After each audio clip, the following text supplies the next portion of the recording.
ಗಿಣಿರಾಮ ಸೀರಿಯಲ್ನಲ್ಲಿ ತಮ್ಮದೇ ಆದಂಥ ರೀತಿಯಲ್ಲಿ ಛಾಪನ್ನು ಮೂಡಿಸಿ ಹೆಸರು ಮಾಡಿರೋಂಥ ಅದ್ಭುತವಾದಂಥ ನಟಿ ಅಂತಲೇ ಹೇಳ್ಬೋದು.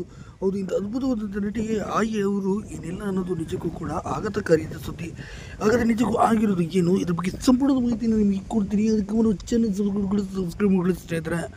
ಎಂದು ಗಿಣಿರಾಮ ಸೀರಿಯಲ್ನಲ್ಲಿ ತಮ್ಮದೇ ಆದಂಥ ಇದರಲ್ಲಿ ಛಾಪನ್ನು ಮೂಡಿಸಿರುವಂಥವ್ರು, ಹಾಗೆ ಅದ್ಭುತವಾಗಿ ಮೂಡಿ ಬಂದಿರೋಂಥ ಅತಿ ದೊಡ್ಡ ಸೀರಿಯಲ್ ಅಂತಲೂ ಕೂಡ ಇದನ್ನು ಹೇಳ್ಬೋದು.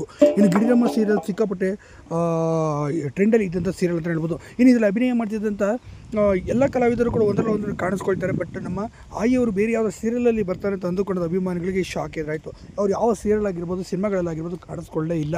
ಸದ್ಯ ಹಾಗಾದ್ರೆ ಏನಾಯಿತು ಅಂತ ನೋಡ್ತಾ ಬಂದಾಗ ಇತ್ತೀಚೆಗೆ ಒಂದು ಮಾಧ್ಯಮದಲ್ಲಿ ಒಂದು ಹೇಳ್ಕೊಂಡಿದ್ದಾರೆ. ಸದ್ಯ ನಾನು ಉದ್ಯಮದ ಕಡೆ ಒಲವು ಮಾಡಿದ್ದೇನೆ, ಉದ್ಯಮನ ಕೂಡ ನೋಡ್ಕೊಳ್ತಿದ್ದೇನೆ, ಈಗಾಗಲೇ ಸ್ವಂತ ಉದ್ಯಮಗಳನ್ನು ಮಾಡಿದ್ದೇನೆ, ಬಣ್ಣದ ಜೀವನ ಬರೀ ಕ್ಷಣಿಕಗಳು ಮಾತ್ರ ಹಾಗೆ ಅಂತ ಏನೂ ಕೂಡ ಹೇಳಿದ್ದಾರೆ. ಹಾಗಾಗಿ ಅವಕಾಶಗಳು ತುಂಬ ಬಂತು, ಆದರೆ ನನಗೆ ಸಾಕು, ಒಳ್ಳೆ ಗಿಣಿರಾಮದಲ್ಲಿ ಜನಗಳು ಪ್ರೀತಿ ಎಲ್ಲ ಕೊಟ್ಟಿದ್ದಾರೆ.